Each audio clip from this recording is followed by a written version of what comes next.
if you had to make one bold prediction for 2024 of this industry, what comes to mind?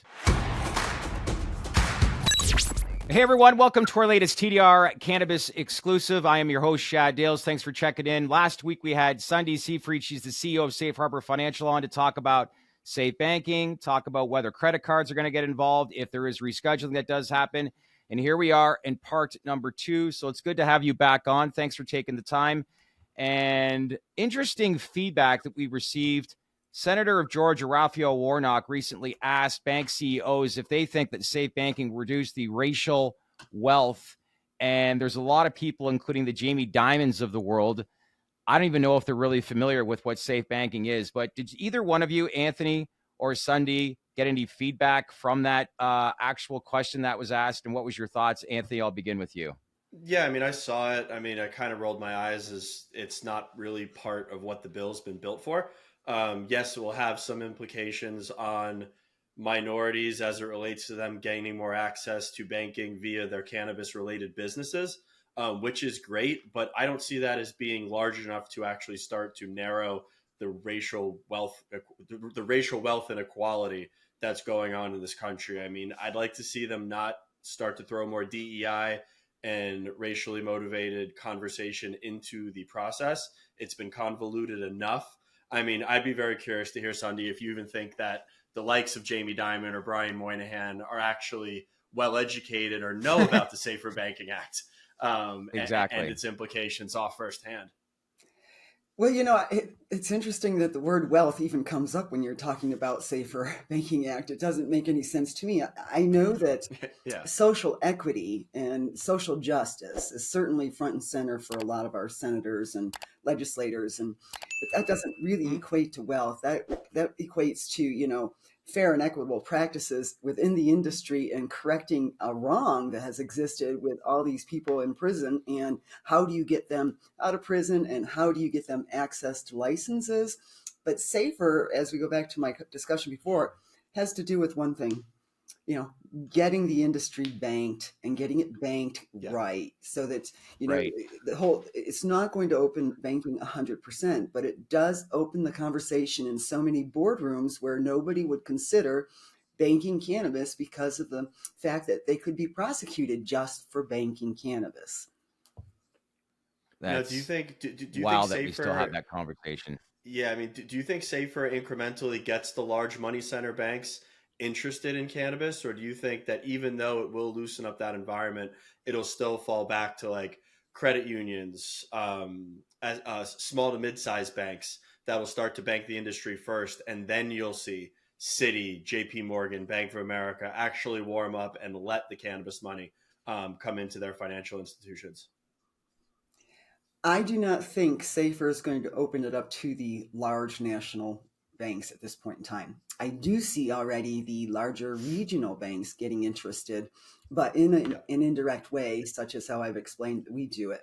I don't think the large banks can get involved simply because they're too large. You can't manage the BSA obligations on a national level with thousands of branches across the country taking in cannabis funds. And that is the very problem. How do you separate the legal dollars from the illicit dollars? And if you've got 1,000 branches taking in money, somebody in the back office has to be validating and looking at all that money and making sure it's legal. It's very difficult work. It's very specialized work. They couldn't put somebody in every office to do that job. Yeah. How does I don't know if I asked this. Go ahead, Anthony. I was going to say, could you walk us kind of through that process, or how that process even begins to kind of like bifurcate or identify what money coming from the cannabis industry is legal, sound money versus what could potentially be coming from the legacy or the black market? Oh, yes. The legacy market, the black market, that's the interesting conversation I've had in the last. So I've been doing this now in my 10th year, right? And there are hundreds of millions of dollars in legacy funds out there. And there's nothing that they would like more in the illicit market, or even those who've been in the illicit now coming into the legal. That's happening. But how do they get those hundreds of millions of dollars into the banking system? They shouldn't be able to, unless there's some type of indemnification for the financial system and the banks involved, because it's not validated money.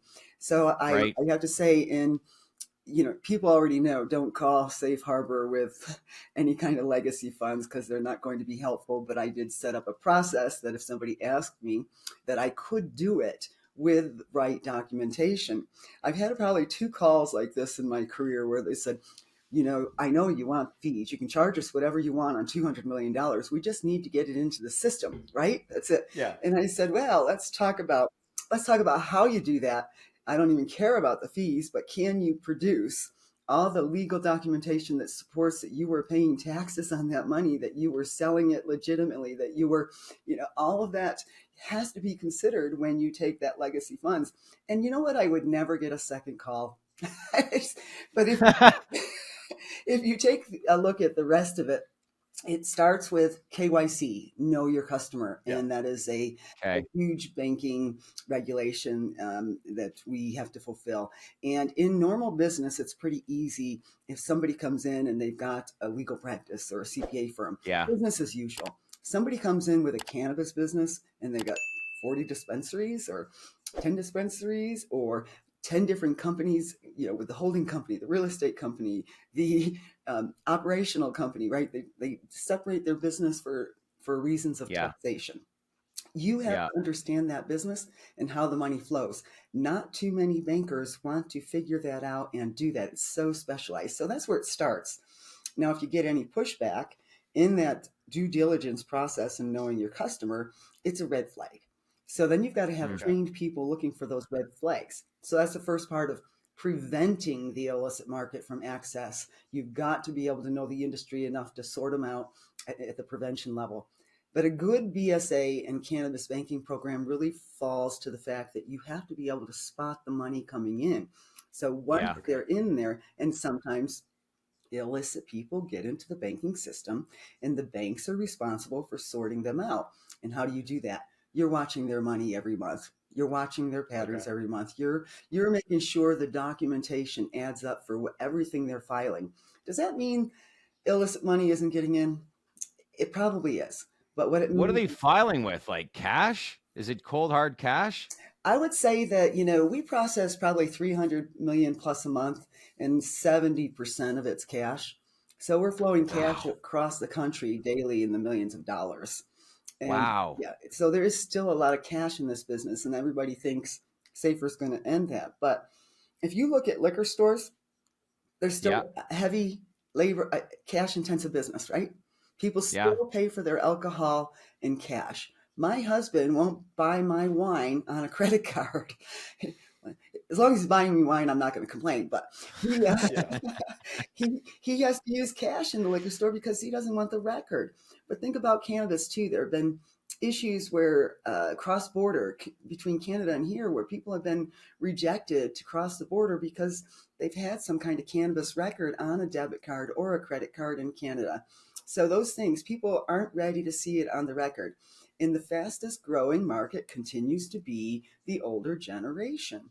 I'm surprised at the number of people, in my age group and above that are talking to me about cannabis use and just pulling it out and showing me and saying, look what I've got. But they're paying cash for it for the most part. Yeah, this has surprised me. This reminds me a little bit of the movie American Made with Tom Cruise acting as Barry Seal. Sorry, we're getting a little bit of delay, but go ahead, Anthony. So talking about that specialized process that you use for filtering capital and tracking your clients. I mean, one thing that a lot of people are talking about, whether it relates to your business, whether it relates to someone like a Polaris, whether a New Lake Capital Partners, sound financial participants in this market, people think that banks and traditional financial institutions are just going to rush in with Schedule 3, with SAFER. I mean, is it safe to say that legacy businesses like yourself and sound operators in the space, such as Polaris, such as New Lake, like they are insulated to a degree due to the specialty that it takes to really underwrite and bank this industry? Absolutely. Absolutely. First of all, you have to look at the labor involved and the talent that exists across the country. Not there. So either they have to go and they have to steal their labor and steal the experience or try to grow it. So if we've got 10 years of growing experience, how do they compete against that while we're out there trying to expand on a national level? Same thing with Polaris. How do you go out there and compete against somebody who's been underwriting loans for as many years as they have and understand the business? Correct. Bingo. It makes more sense to partner. Yeah. Yeah. And I think that's the great thing is that, we see it firsthand in the front row seat as to who the people are involved in this industry right now, what their backgrounds were and where they worked prior to that. But this is why I think there's so much hope and optimism for this industry, is because there's sound business people with very, very reputable backgrounds in business and banking for a number of years that see the opportunity that's at hand. But, if you had to make one bold prediction for 2024 of this industry, what comes to mind? Well, I think SAFER will pass finally. Yeah. And I do believe that rescheduling, if I were to give it a percentage of success, I would say it's up there 85% of success Yeah, I do in too. 2024. I just think Yeah. it's time, and the election year is really going to push it over the top in terms of who wants those votes of that entire industry. Yeah, I agree. And I can't help it. Like when you're saying SAFER will pass, I think it'll move quick if rescheduling were to happen first, because if a lot of these politicians haven't had something done in over 8 years, when was it introduced? Actually, has it been 10 years or so? But, if we're heading into an 10 years election ago. year and rescheduling does take place, they got to get something done now that it is a Schedule 3 drug. But I think those are fair assessments and fair predictions. And that's kind of the sentiment that I hear. And one can only imagine if that day does happen, what it'll do for the industry, right? Yeah, I think it'll do a good thing for the industry, but I think, the next level of concern or issue that will need to be dealt with is, global competition. And, Yeah. this is still a Schedule 1 drug across the world. And I think that the international level and the group are going to be changing that, because people are refusing to join international associations if they can't make sure that their cannabis is legal. And we're starting to see that happen on the worldwide level as well. Huh. So Germany's supposed to pass adult use at some point, they're saying in Q1. If we get rescheduling and safe passing at some point in 2024, do you see the European market developing a lot more quicker than at the pace it has been doing over the last couple of years?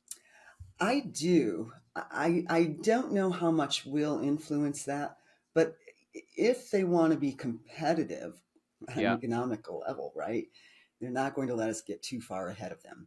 And I Yeah. think that they're still working on how to handle the regulatory environment.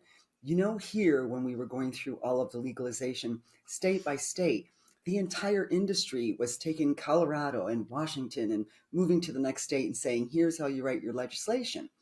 But are they doing that to Germany and to Ireland and to England at this point in time? Now you're crossing borders, you're crossing language barriers, you're crossing a lot of other things in terms of culture. Yeah. So how are they getting their knowledge? It's a very much slower process, I think, than state to state was here.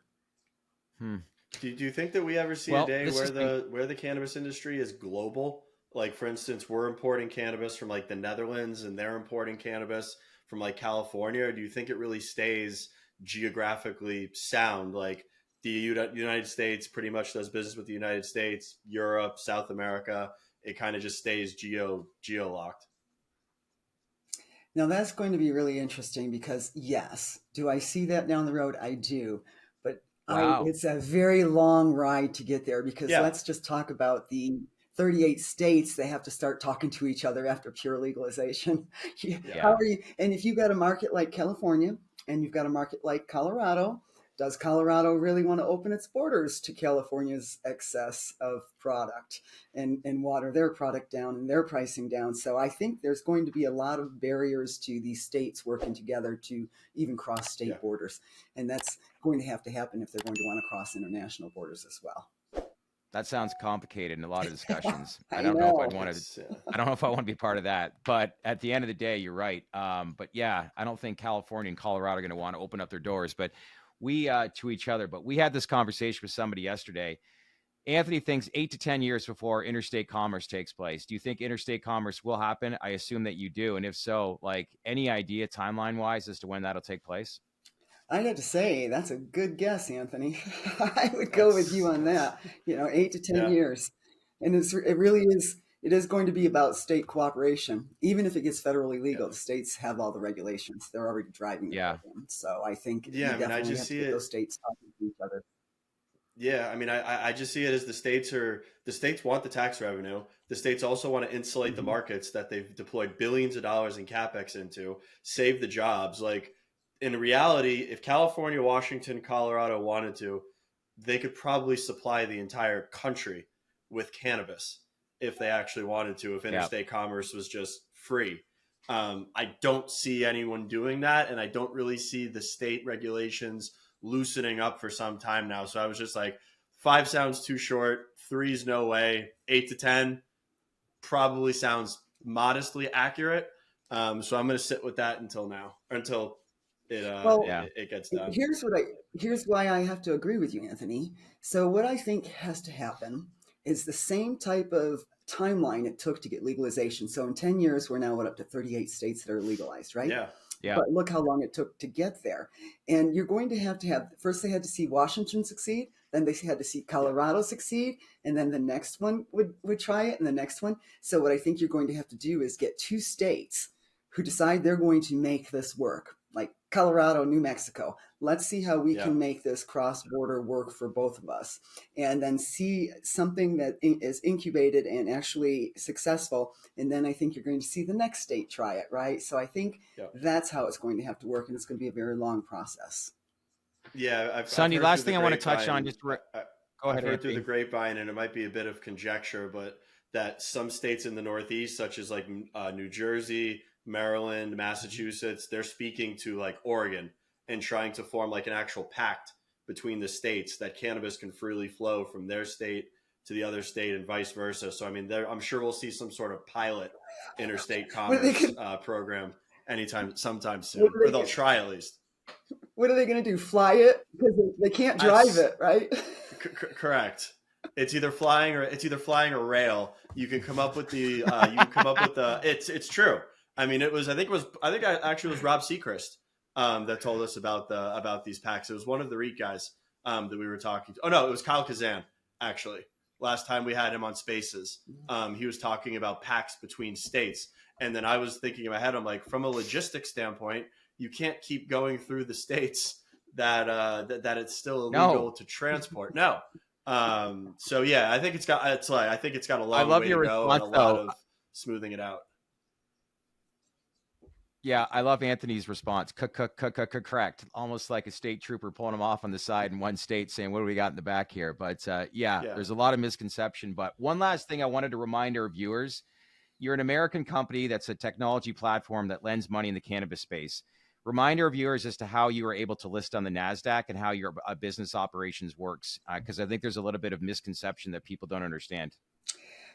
Yes, first of all, it was very carefully done, right, all the way through. We had to really prove to the NASDAQ that we never touched the product. We're totally ancillary service provider.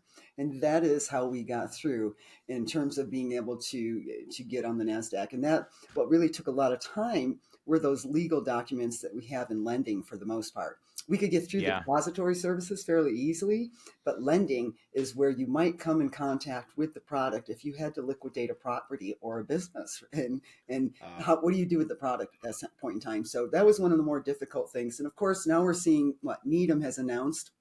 Not only are they in the cannabis business and the lending business, but they're going to go on the NASDAQ and go public. So we know that based upon what we've done, the next one's going to get on easier and the next one will get on easier. So I think it's just a matter of the more NASDAQ builds their knowledge about the cannabis industry and ancillary service providers, the more easy it's going to be for those companies to get on the NASDAQ.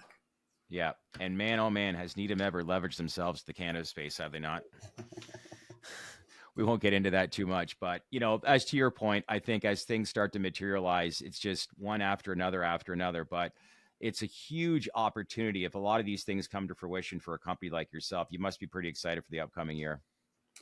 Actually, I am. Things are changing rapidly. Like I said right at the very beginning, there's never been a boring day dealing with the cannabis industry and made banking pretty exciting. Yeah. Some Debbie Downer told us that if we don't get rescheduling, that MJ Biz won't happen next year. And I'm like, there's as much as the audience was lower, there's no way that conference is not happening again next year. If anything, it'll probably get even bigger. But Listen, I'm glad that we connected. You were a great speaker when we saw you at MJ Biz last week or 2 weeks ago in Vegas, and considered one of the thought leaders in the space. We really appreciate the time, and most importantly, let's keep in touch. Thank you. I appreciate you having me on. All right. Thanks, Sundie. All right. Bye-bye.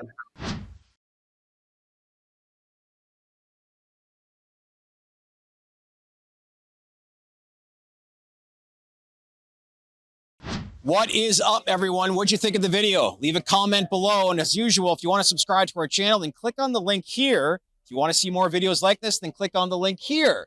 As usual, click on that bell right below us to get all the notifications, because at the end of the day, TDR sets the narrative, because we would not be here without you. Thanks for watching, everyone.